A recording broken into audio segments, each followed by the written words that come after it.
What's going on, everybody? My name's Ryan from Reddit Voice, and today we're going to be looking at some more of the #1 stories on r/EntitledParents. But before we do that, as always, I'd really appreciate it if you could subscribe and hit that notification bell to help keep the channel moving forward. Lying kids, an entitled parent.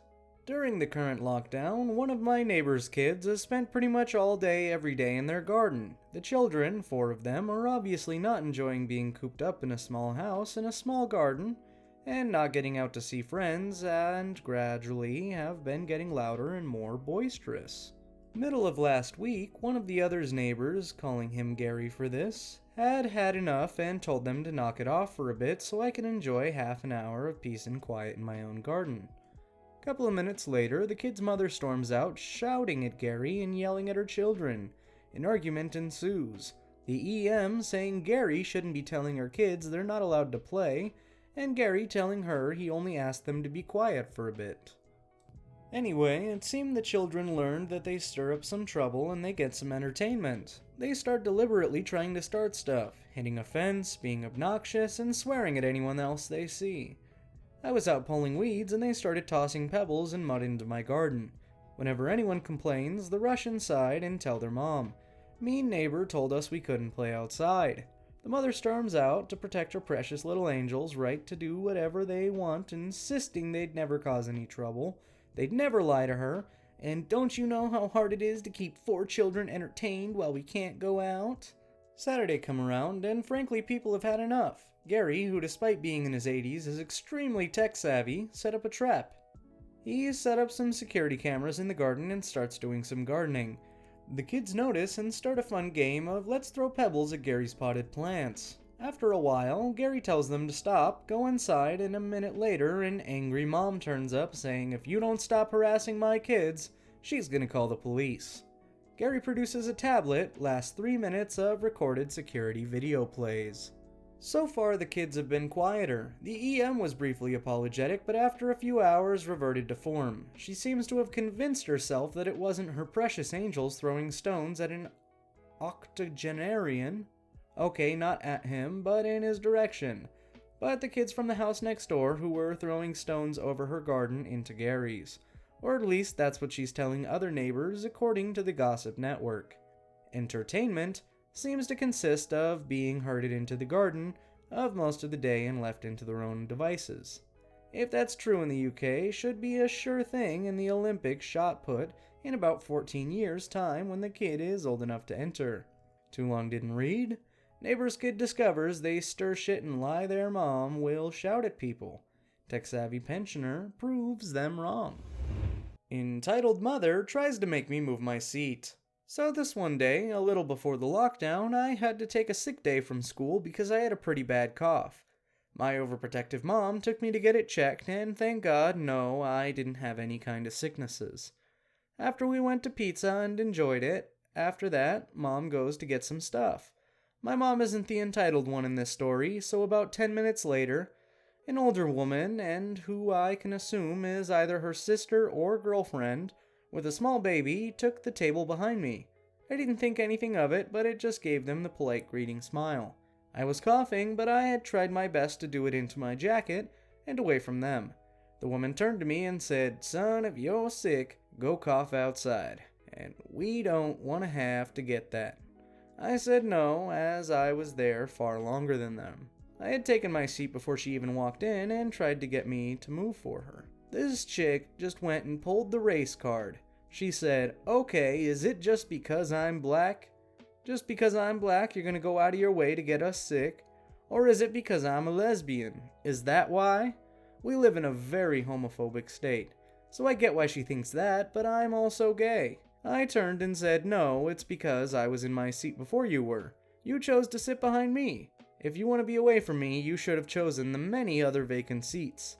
It was just me and them. The rest of the food courts were entirely empty. And for the record, I don't care that you're black. I would still say no if you were white. I don't care that you're gay either. I just don't want to give up my seat to satisfy some old, entitled woman." And turned away. Everything I said was true. I couldn't care less if she was black or gay. I accept everyone, no matter their skin color, race, or religion. I just can't stand it when people use these things to try and make other people seem like a-holes. My dad is an entitled parent. So because of the lockdown, a lot of non-essential businesses have been closing down. My dad's an essential worker, so we still work 6 days a week. Sundays are our day to go grocery shopping and laundry if we need to, and my dad's been paranoid about getting sick, so we all, my dad, brother, and me, had to wear masks when we went into the store. ED equals entitled dad. My dad, CC, equals confused cashier. Me equals me. We just reached the checkout and everything was scanned by CC so she could help the bagger and started bagging the bread. ED, you grabbed the bread wrong. I want a new one. CC, what? ED, you grabbed the bread from the top and smashed it. I want a new loaf of bread. CC, are you serious? ED, yeah, get me a new loaf of bread. You smashed this one. CC grabs the bread and looks at it. It doesn't look smash. ED, that doesn't matter. You grabbed the bread wrong. You get me a new one. CC put the bread on the counter behind her and started whispering to her coworker. Can you believe this? I guess you gotta go get another loaf. My dad made us wait in the aisle while the worker went to get a new loaf of bread, and the entire time I'm just thinking, why are you being such a jerk? This worker came back with the loaf while CC still looked surprised at what my dad did. I think he was being stupid over a simple loaf of bread. And I looked at the bread myself. It wasn't squished at all. Too long didn't read. My dad makes a grocery store worker get him a new loaf of bread because the one they grabbed wrong was quote-unquote smashed. Entitled mother tries to steal my Switch because I wouldn't let her hellspawn play a game that wasn't on the system. A little backstory. I loved my Switch. I never thought my parents would ever think about purchasing me one. My parents are awesome, not too nice, but not too abusive. They raised me right. My mom made me put plastic protectors on it, but I quickly took them off, leaving the screen protector on. I treat it like gold, since it's basically a gateway to instant gaming relief, without having to wait for the person already on the TV to finish what they were doing. I loved carrying my Switch around for wherever I went, and during quarantine it was a godsend. I have only 4 games on it. Minecraft, Breath of the Wild, and 2 Final Fantasy games. This will be essential to the plot. So I took the Switch with me so I could hang out at the parking lot with some friends with my sisters. Enter entitled mother, EM, and her kid, EK.